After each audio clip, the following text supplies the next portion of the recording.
এবং বেশ কয়েকটি দাবি তাদের রয়েছে। তো এই দাবিগুলো নিয়েই ওনারা বিভিন্ন সময়ে বিভিন্ন জায়গায় গিয়েছেন বলে ওনারা দাবি করছেন।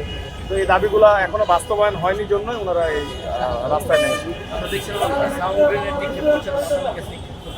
জি, এটা আসলে তারা আমাদের পাটকেল মারতেছেন একবারে বৃষ্টির মতো।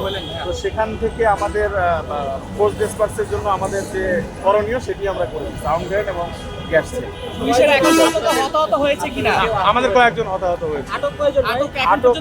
আটকের হিসাবটা আমার হাতে এখন পর্যন্ত নেই, তবে আমরা সম্ভবত 8-10 জনের মতো আমাদের হেফাজতে আছে। এখন পরিস্থিতি স্বাভাবিক বলবো না, তবে পুরো আমাদের নিয়ন্ত্রণে আছে। তারা এখন ডিসপার্স হয়ে বিভিন্ন অলিগলিতে আছে।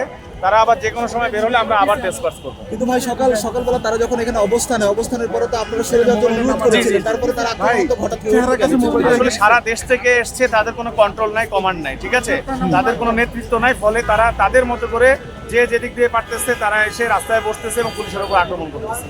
আমাদের হিসেবটা হাতে নাই, তবে আমার মানে মনে হয় 8-10 জনের মতো আমরা এখন। আর আপনাদের কয়জন আহত হয়েছে? আমাদের হিসাবটা আমি এখন বলতে চাই না, তবে 10-15 জন আমাদের আহত হয়েছে।